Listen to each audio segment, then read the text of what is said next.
everyone. How y'all today? Pretty good? I'm good. I'm good. And seeing as we're now on the 4th of July, we're quickly approaching, I thought I'd lead off with some thoughts on America's founding principles for us this morning. The United States was the first nation established on the premise that government exists to protect our God-given, unalienable rights. I'll have more to say about that in just a couple weeks. You know, it was a revolutionary idea. We shouldn't forget that as we talk about these complex foreign policy issues. The idea of government for the people, by the people was and remains important and was unique. We're always striving for a more perfect union. We don't get it right every day, but we try to improve, and we use our unmatched power to protect rights at home and abroad. Happy early 4th of July to you all and to your families. Now turning to the substance of my remarks today. And I want to talk about one of the world's most unfree countries. Yesterday, the Chinese Communist Party implemented its draconian national security law on Hong Kong in violation of commitments that it made to the Hong Kong people and to the United Kingdom in a UN-registered treaty and in contravention of Hong Kongers' human rights and fundamental freedoms. Free Hong Kong was one of the world's most stable, prosperous, and dynamic cities. Now it will be just another communist-run city where its people will be subject to the party elite's whims. It's sad. Indeed, this is already happening. Security forces are already rounding up Hong Kongers for daring to speak and think freely. The rule of law has been eviscerated. And as always, the Chinese Communist Party fears its own people more than anything else. The United States is deeply concerned about the law's sweeping provisions and the safety of everyone living in the territory, including Americans. Article 38 of the new law also purports to apply to offenses committed outside of Hong Kong by non-residents of Hong Kong, and this likely includes Americans. This is outrageous and an affront to all nations. On Friday, we implemented visa restrictions on those responsible for the Hong Kong crackdown. On Monday, we announced that we would end defense equipment and dual-use technology exports of U.S. origin going to the territory. We will continue to implement President Trump's directive to end Hong Kong's special status. Other federal agencies are involved as well.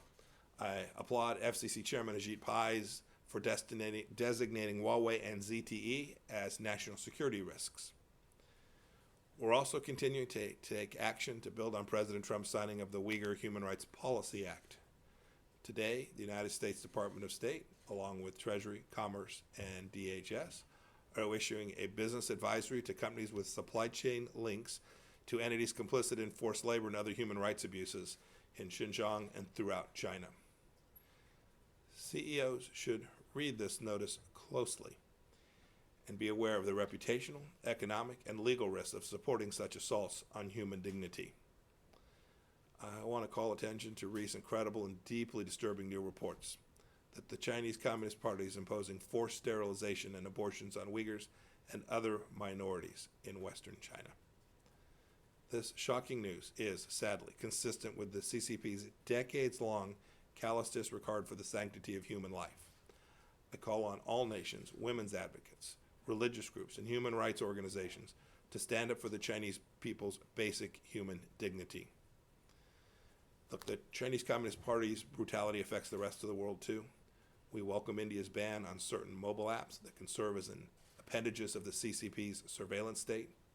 India's Clean App approach will boost India's sovereignty.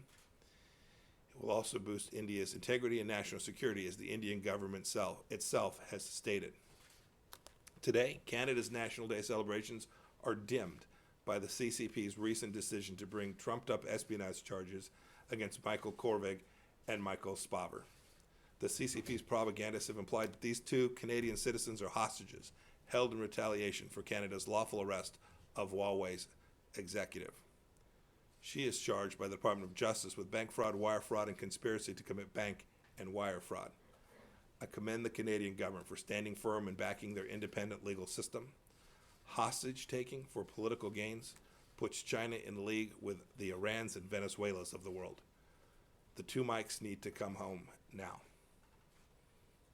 In the Middle East, At the Force Brussels Conference on Syria yesterday, the United States announced almost $700 million in humanitarian assistance to support Syrians inside the country and displaced abroad, bringing our total funding to just over $11.3 billion since the conflict began more than 9 years ago. In Iraq, I want to commend the government there for bringing all armed groups under its control, including those firing rockets at Iraqi government facilities. The presence of these lawless actors remains the single biggest obstacle to additional assistance or economic investment for the country. For the world to help Iraq, Iraq must first help itself. Baghdad's actions are a step in the right direction, and we applaud them. I want to note 3 brutal honor killings that have taken place in Iran. 14-year-old Romina Ashrafi, 19-year-old Fatima Barhi, and 22-year-old Rouhani Amri. 2 were beheaded and 1 was beaten to death with an iron bar at the hands of relatives. For 40 years, corrupt Iranian leaders have condoned murder, dehumanized women, and ignored cries for justice. When will they stop this unspeakable, wicked assault on human dignity? Staying on Iran, as many of you saw yesterday, I spoke to the UN Security Council, urging them to retain the 13-year-old arms embargo on Iran. These restrictions, as a result of the failed JCPOA, are set to expire in October. If Iran is allowed to buy weapons from the likes of China and Russia, more civilians in the Middle East will die at the hands of the regime and its proxies. It's that straightforward. Tehran will become an arms dealer for the Maduros and Assads of the world. Sworn enemies of Israel, like Hamas and Hezbollah, will be better armed. European nations will be put at risk. Our team has put together a short video that explains why this is so important. I'd like to show it to you now.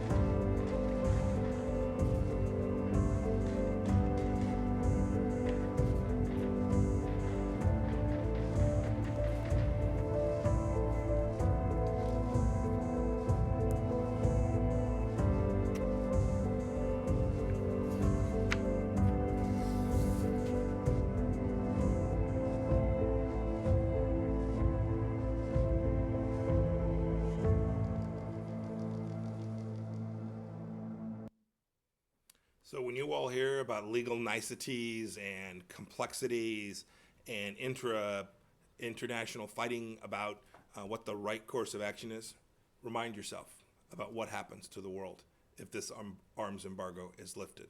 In the end, that's what matters. In the end, it's what the UN Security Council has the capacity to ensure does not take place.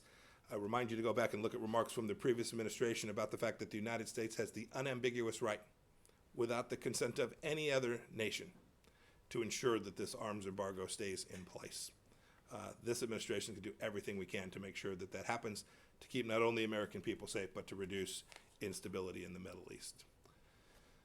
A little north of Iran, we applaud this week's constitutional reform in the Republic of Georgia. We call on Georgia's parliament to honor the will of the Georgian people and pledges of Georgian officials through the passage and implementation of internationally recommended election reforms. Good on them. And yesterday, for the 3rd time in less than a year, I met with my counterparts from Kazakhstan, Kyrgyz Republic, Tajikistan, Turkmenistan, and Uzbekistan in the C5+1 format.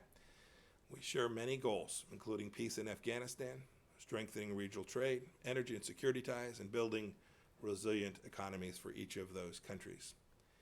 As a sign of America's focus on building genuine partnerships, our Development Finance Corporation CEO, Adam Bowler, is today accompanying Ambassador Khalilzad on a trip to the region to scout out investment opportunities where American businesses can be successful and help these countries be sovereign and independent as well. Congratulations are in order for the Democratic Republic of Congo.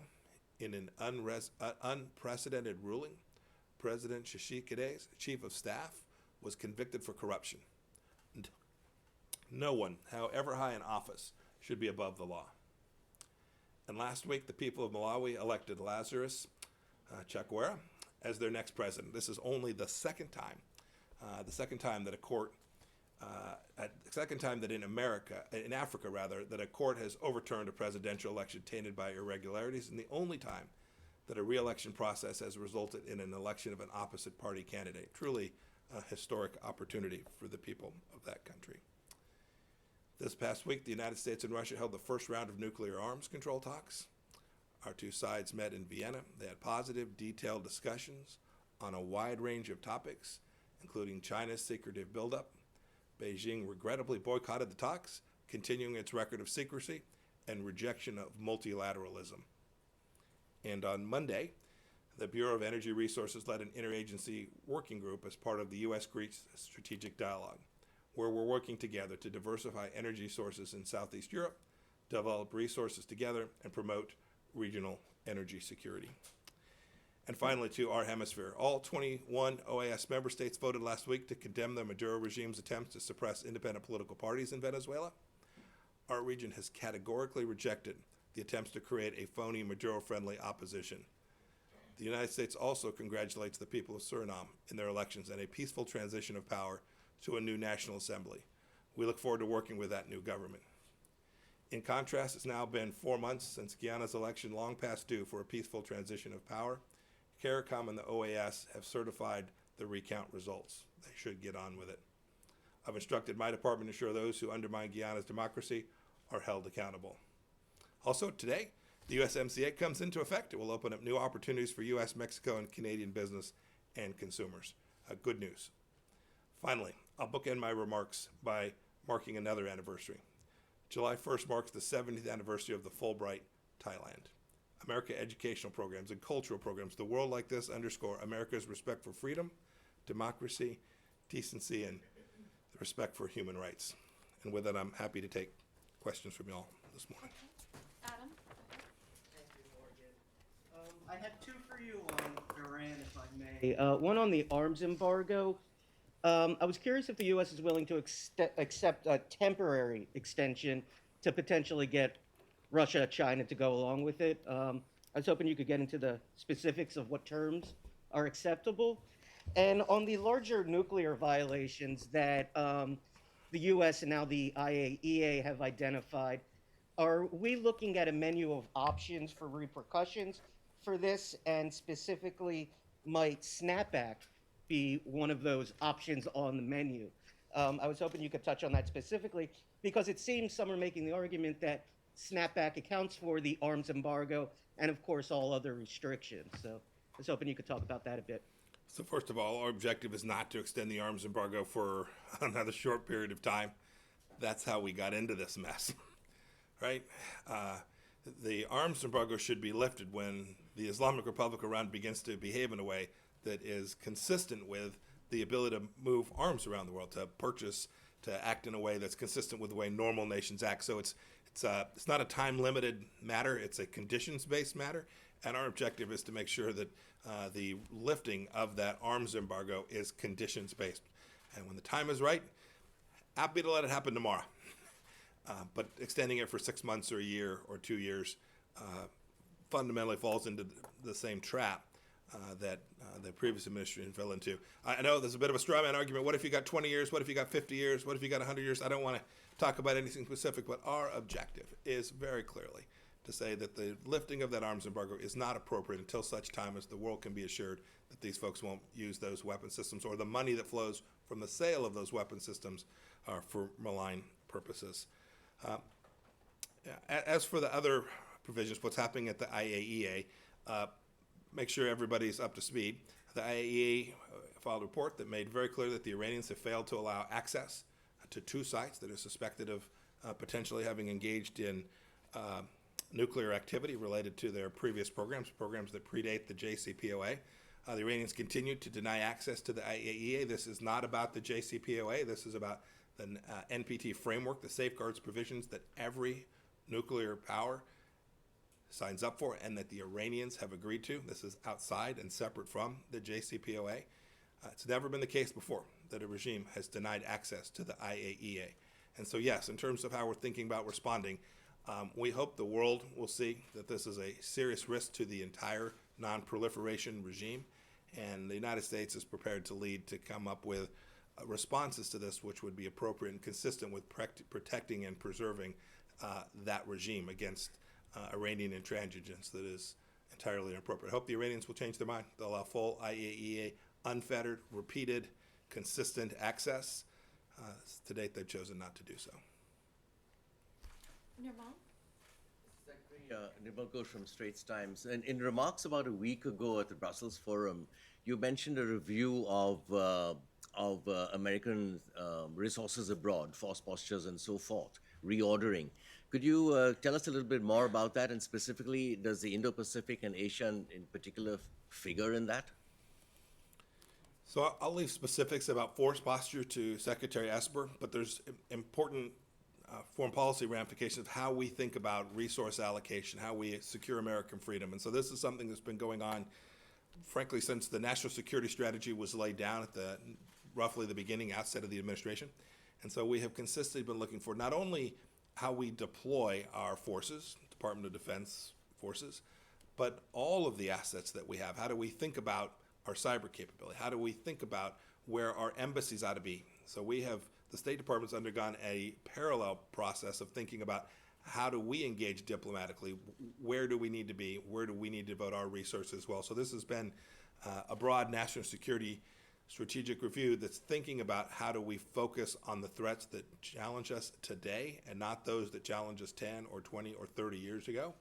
And then as your question suggested, we have certainly raised our game with respect to thinking about the threat that the Chinese Communist Party poses to the United States of America, and you will see that resources and strategy will be the result of the objective that President Trump laid out. Okay, Hiba, go ahead. Mr. Secretary, yesterday, following your speech at the Security Council, the German representative said the U.S. has no standing in this meeting to invoke UN sanctions, and by doing so, you will be violating the international law. How do you comment on that? And to what extent would the snapback be efficient if it is not supported by your allies, by your European allies? So two things. That I don't want to get into the legal analysis, which you're suggesting. We have the full authority to go exercise that right. As a participant in UN Security Council Resolution 2231, we are highly confident that we have the right to exercise that. It is not our first objective. We hope that the UN Security Council, the Chinese, the Russians, every partner there will see that it is in their best interest to deny Iran this benefit that comes when they've not changed their behavior one lick. So we're hopeful that we'll be able to do this without having to go through a complex, difficult process at the UN. So that's certainly our objective. And we think we'll prevail. We think as we get closer, the world will see. If you're a citizen living in Brussels or you're someone in Athens, do you really want the Iranian regime to have Chinese fighter planes? I don't think so. I think the government of Greece will conclude the same thing. If you're sitting in Finland and you're trying to sort your way through about whether it's a good idea for the Russians to be able to have another partner who they sell weapons to, I think each nation will conclude this is a bad idea. They will regret that the JCPOA allowed this to expire, and they'll join us in this. It is certainly a full-fledged diplomatic effort that we're engaged in to convince the world that this is the right outcome, not just for the United States, but go talk to our partners in Saudi Arabia or the Emirates and Kuwait. They know too that if Iran is allowed to become an arms merchant again, instability in the Middle East will flow. John, go ahead. Thanks. Mr. Secretary, Yes, sir. On this bounty issue, you had some conversations with senior Russian officials after your aides were told about evidence of the Russian bounties. Did you use those opportunities to tell Moscow not to endanger U.S. troops in that manner? So let's back up. A lot of what you said suggests knowledge that I don't think you actually have. I don't want to comment on the intelligence. The CIA has put out a statement. The DNI has put out a statement. But I can tell you the intelligence community handled this incredibly well. We see threats in intelligence reporting to our soldiers stationed all over the world every single day. Every single day.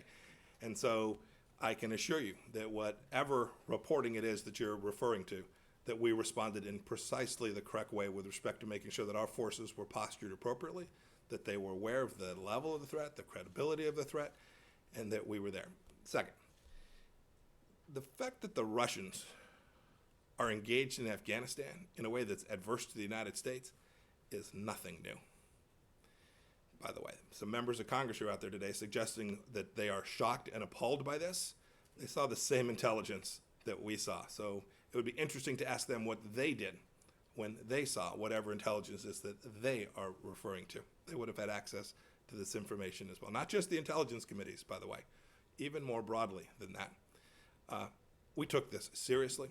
We handle it appropriately.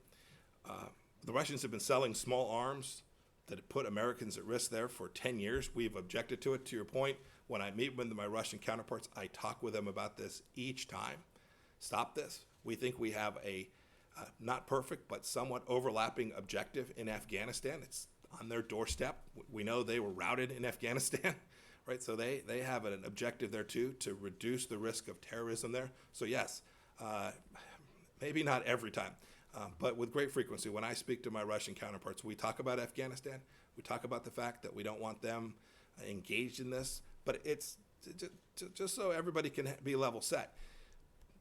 Money flowing to Afghanistan to support the Taliban has been going on since we went to Afghanistan, now almost 2 decades ago. It's not just the Russians. Indeed, probably not the majority of the Russians. Money's flowed from lots of places, from Iran. Even today, the Iranians continue to undermine what we're trying to accomplish in terms of peace and reconciliation in Afghanistan. It's incredibly important that you take in context how it is this reporting is developed and how it is the United States has responded to this. We do everything we can, and this president has been vicious in securing American freedom and protecting American soldiers. Last point, there's some suggested somehow that there was an appropriate response taken because this was Russia. If you have 20 minutes, I will read to you what this administration has done with respect to Russia, but instead I'll just provide it to you for the record. But it starts with a $700 billion allocation of resources to the Department of Defense. It continues with withdrawal from the INF, something the Russians remain unhappy about. What we've done in Syria to push back against them, including against the Wagner Group. This administration has taken seriously the threat from Russia. I only wish we had not had so much to clean up from the previous administration's work to allow Russia to get on the ground in Syria, make enormous gains, interfere in elections in the United States of America under the previous administration's watch. We've had a lot to clean up, and President Trump has been serious about responding to this in a way that protects America, keeps Americans safe, and every day working diligently to make sure that we keep our soldiers safe wherever any threat, whether that's from Russia or otherwise presents itself. Mr. Secretary, the U.S. has viewed Russia as a bad actor, but Aline, go wouldn't the ahead. bounties be an escalation? Can we let Elaine go next, and then we'll try to get some more. Wouldn't the people. bounties be an escalation? Elaine, go Elaine, ahead. please go ahead. Thank you. Yes, thank you, Morgan. Thank you, Mr. Secretary. My question is, you just mentioned about the report written by Dr. Adrian Zenz regarding the forced sterilization and abortion of the Uyghur population, thereby China assimilating the Uyghur people. In the report, actually, Dr. Zenz, he presented compelling evidence that the Chinese government's severe human rights violation of the Uyghur people meet the criteria of genocide, as defined by the UN Convention on the Genocide. And also, former Hong Kong Governor Chris Patten called China's policy toward the Uyghurs is also genocide. In addition to that, European Parliament Chair Reinhard Bütikofer and his first Vice Chair Evelyn Gebhardt, in their joint statement yesterday, also said the report further corroborates the assessment that we may be witnessing the implementation of genocide. I know you also issued a statement regarding this report. So do you believe China is committing genocide towards the Uyghur people? The United States has taken the strongest action of any nation in the world to protect the human rights of all Chinese people, including the Uyghur people. We'll continue to do that. I hope our European allies in the region will take this seriously. We hope other Muslim nations will take this seriously as well and respond in a way that has the opportunity to protect those people's human rights. We'll evaluate how we think about the Chinese actions and what it is we ought to call them. We've worked closely with Congress to pass legislation that, if I recall correctly, passed nearly unanimously on Capitol Hill. The President signed that legislation. The United States takes seriously our obligations to preserve human rights of the people in China. We'll continue to do that. We're constantly evaluating those actions against the legal norms and standards for the world. Secretary. yes, ma'am, hi. Given all that you just laid out about the threat from Russia, is now the time to be bringing Russia back into the G7? And if I may, on Hong Kong, obviously China has passed the national security law, and the punitive measures that have been taken so far don't appear to have prevented them from taking these actions. So how far is the U.S. willing to go, and are you willing to take the mandatory actions laid out, or mandatory sanctions laid out in the Hong Kong Autonomy Act? Well, if they're mandatory, we'll do it. We always comply with the law here at the State Department, right? That's what we do. And so we will absolutely implement those laws, both consistent with the letter and the spirit of what those statutes require. So we will certainly do that. And there is more work to do for sure. But in the end, General Secretary Xi gets to make the decision about whether he wants to move his nation closer to something that is disconnected from the world in the most fundamental ways. They talk about, when I was in Honolulu, they talk about wanting to be good stewards, international players that comply with multilateral obligations. But when you're violating citizens' most fundamental freedoms, we should look to your actions, not to your words. And so that's what we will continue to do.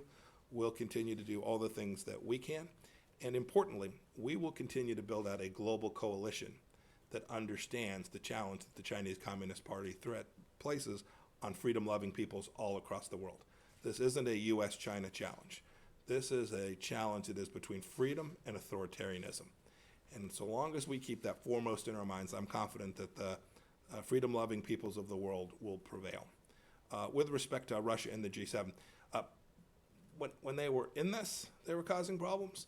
They're out of it, and they still continue to present risks to us.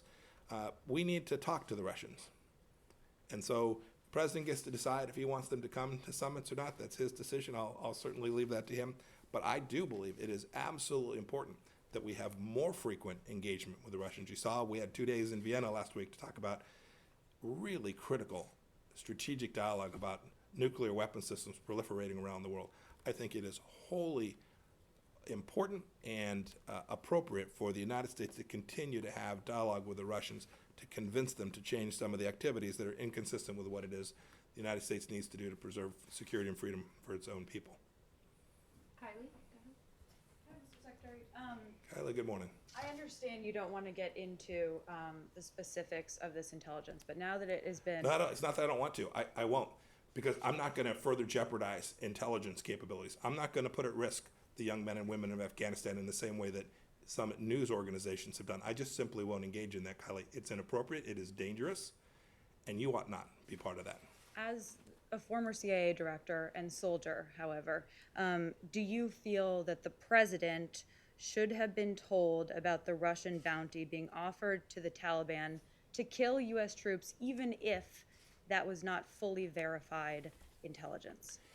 You have 6 things in your question there that are just, I'm not going to go there. You've got assumptions about things that just don't reflect what it is that we've actually seen and done. With respect to this idea, this administration has been good. And when I was CIA director, I was directly involved in this and making sure that the president had the relevant information he needed to make important strategic decisions. You should know that threats, I'll give you an example of threats to our embassy. Every morning I get a briefing. It's the first or second thing I do every day about challenges that we have, threats to our embassy. I don't share that with the president every day. These are Americans. These are State Department diplomats who's are at risk. What we do is we do the hard work. We put our team on the ground. We make sure we have the security posture right. If necessary, I call my counterpart at the Department of Defense and make sure that his forces are properly positioned if the threat is a verifiable enough and of a sufficient threat. We do this every day. We make those judgments. That's my responsibility to do that, to do it well. When the threat is sufficiently serious, the scale of the threat is of such importance that there's an action that I think that the president needs to be aware of, and the information that I've seen is sufficiently credible, then we make sure that the president is aware of that. The president has been consistently aware of the challenges that Russia presents to us. And he is aware of the risk in Afghanistan. It's why we have spent so much time over this past year at the president's direction to reduce risk to our forces in Afghanistan in a way no previous administration has done. We've set about a peace and reconciliation plan inside of that. And by the way, as part of that, we've talked to the Russians about how we can reduce the risk of violence from the Taliban to Americans on the ground in Afghanistan. Now, We've taken the threat, and the president's taken the threat to our forces in Afghanistan incredibly serious throughout the entire duration of this administration. So it's your opinion that the president Somebody else have a question? didn't need to know about this Let's get to intelligence? everybody if we can. Go ahead. Thank you, Mr. Secretary. Yes, sir. My question is on Lebanon. The Lebanese judge who issued a ruling banning local and foreign journalists from interviewing the U.S. ambassador to Beirut submitted his resignation yesterday after he was referred to judicial inspection over the ruling. Is the U.S. satisfied with that? And are you concerned of any military escalation between Israel and Hezbollah in the near future? Well, we're always concerned about the space between Hezbollah and Israel, but related to this incident with our ambassador and her ability to speak freely there, that doesn't raise my concerns greatly. I don't think that greatly increases the risk of conflict between the two. As for this judge no longer being the judge, one fewer Hezbollah judge is always a good thing. Tracy, go ahead. Mr. Secretary, you just mentioned, you talked about having talked to the Russians about reducing threats to American service people from the Taliban, and yet Not these- just for the Taliban. Not just for the Taliban. Okay, from Yeah. various, but you know, if indeed the Russians were offering bounties to kill, If indeed, Okay. yes, okay. you know, we I'm just you all are going places that I'm not going to go, because we have work that is important to keep our soldiers safe, and I'm not going to allow you to lay down questions with facts that are asserted and say, oh, he didn't refute what I said in my question, therefore it must be true. I'm not going to go down that path with you. Okay, but this would seem a major escalation, and you've talked about Iran. Anytime Iran would attack American troops through their proxies, there would be consequences to pay. And so I'm just wondering if that same kind of warning should not be given to the Russians. I can absolutely assure you that when we see serious, credible threats from the Russians, whether they are Russians engaged in threatening activity in Ukraine, Russians engaged in threatening activity in Syria, Russian threatening activity, they're now in Libya, their actions in Venezuela, the list is long. When we see credible information that suggests that the Russians are putting American lives at risk, we're responding in a way that is serious. And you said, do we warn them? Do we talk to them? I think the answer is, of course we do. Okay, Rich? Hey, Mr. Secretary. Hi. On Hong Kong, in your opening remarks, you called it now, after the security law was imposed, just another city subjected to the CCP's whims. Is Hong Kong lost, and how far is this administration willing to go to try to prevent that, or to try to bring a situation back to where it once was? Well, whether it's lost or not is entirely dependent upon the decisions that General Secretary Xi makes. And when you say lost, you mean has it lost its freedoms? Is it no longer an autonomous place? I signed a certification a couple weeks back now that suggested that it was not. I suppose these things are always reversible. The actions of the last 48 hours suggest that the Chinese government, at least at this point, the Chinese Communist Party has no intention of reversing that trend. And as for how far we'll go, I'll just repeat what the president said. He wants to ensure, with a handful of exceptions, that Hong Kong is treated just like mainland China, because that's the way that General Secretary Xi has chosen to treat that place as well. With that, thank you all. I've got to head on today. Thank you all. Have a great day.